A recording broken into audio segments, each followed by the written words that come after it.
my name is Miranda and today I'm here to talk about the new movie No Exit, which came out on Hulu over the past week.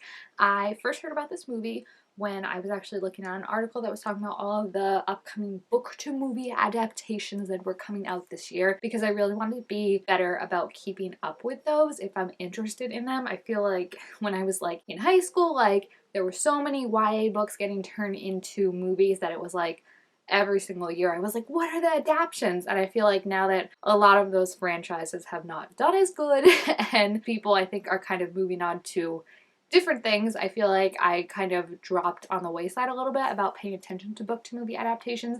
But I think it's really cool because, one, if you like the book, it's fun to see it get adapted, especially now that so many are getting adapted into TV series. I think is really fun. And it can be bad if it doesn't turn out the way you want it to, but it can also be great if it turns out the way you wanted it to. And then I also think the fun thing is if you just pay attention to lists and stuff like that, you can discover new books that you haven't read. For example, I hadn't heard of No Exit before, but it's right up my alley. I super love suspense stuff like that, and I don't read as many of that just because it's not a genre that I keep an eye on a bunch unless there's a really popular book that everyone's talking about or something. I don't keep up with it like I do YA romance. However, this book, right up my alley. So I was super excited for the movie, especially because the trailer looked so dang good. Now, I hate horror movies, with a passion. I'm just a big scaredy cat. But I love suspense movies, and I love suspense movies that are done well, and I really like this. It was kind of like a bottle movie in a sense of they're trapped in one location, like the Agatha Christie, we can't leave, it's someone here but we don't know who. I feel like there was a lot of mystery involved with that was really cool. So I was really excited to check it out. I of course had some theories going into it because that's just the way my mind works. I'm always trying to puzzle it out before, and I was kind of right. So I had three different theories. I had a theory that either it was going to be the cop in the beginning that showed up, just because I thought it would be interesting if they obviously are trying to get you focused on, oh, it's one of these four people, and then it turns out to be another person that we saw.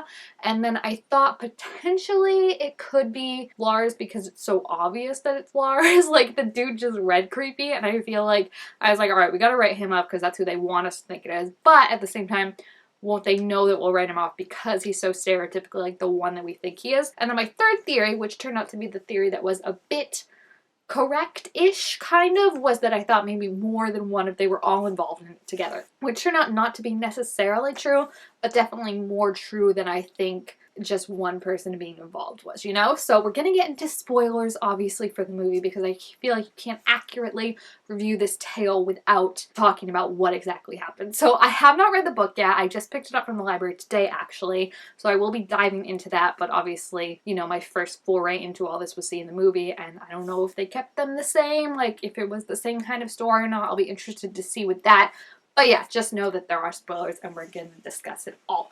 First of all, Darby. I love Darby. Movies like this are so much better for everyone, but especially in the past couple years when the main character gets to be smart and not a dum-dum. I feel like she was so resourceful, and it felt accurate for the type of person we had seen, how she had hotwired the car and escaped from the rehab center already, made it so then when she's trying to get out of these situations and figure things out, you're like, okay, I get how she already knows how to do this stuff. I feel like that was set up very well. And I think for me, there's a certain type of main character that I'm looking for in that main survivor girl-esque kind of portrayal. And I feel like it's this look they have. This already hunted look, they're on guard already. And I feel like the actress portrayed it so well. It's all in the eyes for me, of being able to showcase so many emotions at the same time of this fear, but then also you could tell when she was analyzing situations even though she was afraid, and you could read it all without her saying something. And I think a big part of why this movie was so good was her. I think all the actors were really good and played off one another really well, but I feel like the main girl in particular was so well cast, especially for being someone that I had not heard of before, even though the only people I knew in this movie were the Allstate guy and the guy from Falcon and Winter Soldier were the only people I knew, but she was really good. I felt like she could just carry the movie just based on her expressions alone and not, talking, and I think that was amazing. That's what made the movie so well, you know? It was like you root for her as a character, but she's also portraying it so well. I really, really liked her as a character. I liked how resourceful she was, how smart she was, how she was figuring things out, and you know, she took a picture of a license plate and tried to text the cops, and they were kind of giving explanations for why things weren't working, as opposed to like, why aren't you doing this or why aren't you doing that? Like, they were trapped because of this snow. Even though I will say I feel like the snow wasn't as bad as I thought. Like, you don't want to be out driving in that, obviously, but I don't know how long they were there. At least an hour, I would say. And the snow didn't seem like it was collecting any more inches. Like, I was gonna think her car was, like, covered, or, like, at least, like, had to be shoveled out a little bit. But no, she was just able to take right off from that, which was interesting for it being such a bad storm. But other than that, I really, really loved it. I think the surprise twist, like I said, it's a short movie, so it does move really, really fast. So when they first revealed that it was Lars, I was kind of like, okay. But then I was like, there's gotta be something more, that there's still like an hour left of this movie. I did not think it was gonna be Ash, especially, okay, listen, I didn't think it was gonna be him. I thought it was gonna be him initially, because I was like, he's clearly the one, like, he looks like the golden boy, super cute, like, he's the one that they want us to trust, or the Allstate guy. That was kind of my money, you know, of like the people that we intrinsically trust, we are gonna be the ones.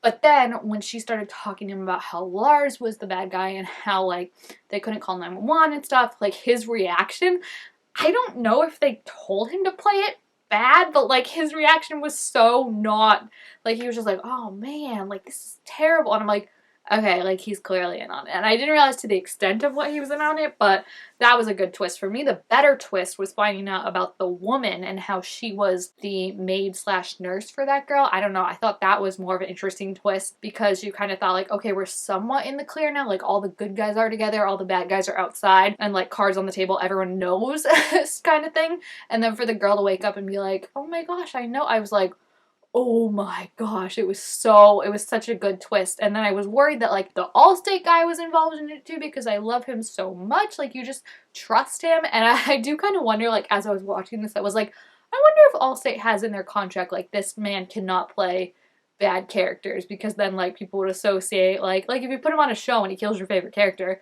you know there are people that would be like, I'm not buying Allstate now just because of that. So I was kind of like glad that he turned out to be one of the only good ones aside from Darby, right? Like everyone else was kind of involved in some way, in some degree. I know they didn't really full on understand, even though I will say that what lost me with the lady was she was so willing to give that girl up even after she found out like what they were really gonna do, and she was just like, yeah, we give her up so we can live. Like I was like, ma'am, like you're a nurse, you should be more caring and compassionate than this. I just really loved it. I thought the action was really cool. It was very well paced with like being a shorter movie. Like I feel like it was the perfect time, and I feel like the building of like suspense of like a lot of stressful things happen in like the last like 20 minutes of the movie, I would say. Like actual stressful of like, oh my gosh, like things are blowing up and burning and people are getting shot and stuff.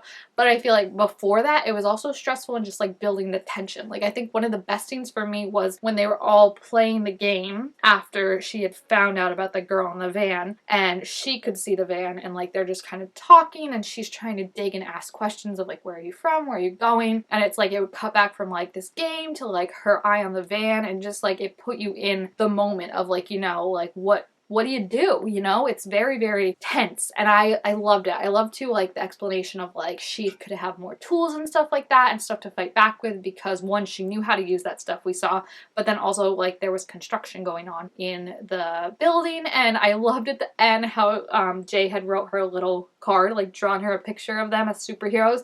I thought that was really sweet. And overall, I just really, really liked it. I think it didn't get too deep into the characters. It did just enough, especially with Darby as a main character, that you cared for her and you understood where she was coming from. You know, she was someone that was struggling with a drug addiction, and she was kind of on the outs with her family, and I feel like they spent like 10 minutes setting that up, and it was perfect. You got it, and you moved on, you understood her motivations, and you know, kind of understood where she was coming from. And I think it was really good that it knew what it set out what it meant to do. And I think that was a really good thing, where it could have meandered if you tried to get into like the backstories of everyone.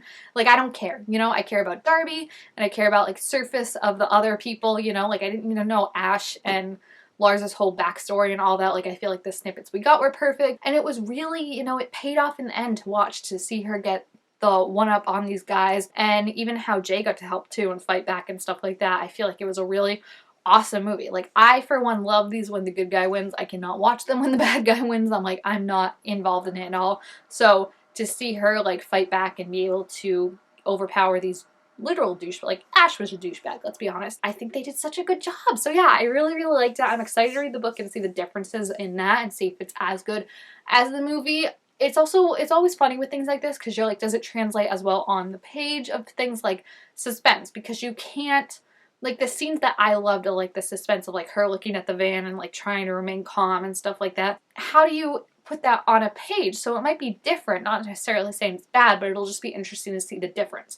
So I really, really love this movie. I highly recommend you check it out. I haven't heard a bunch of people talking about it, but I do feel like it's one of the better book adaptations. Again, I don't know what the book is based on, but the movie itself is really, really good, and I really, really loved it, and I think it's, yeah, a good one to put on just like as a thriller. It's quick, just watch it, and it's super entertaining. And I really like the setting of like the snow falling and they're trapped with these, like, it's just, oh, it's so awesome. So yeah, I really liked it. If you have seen the movie or read the book, please feel free to leave your thoughts about it down below in the comments. Also, make sure this video a thumbs up if you enjoyed it, and I will see you guys next time. Bye!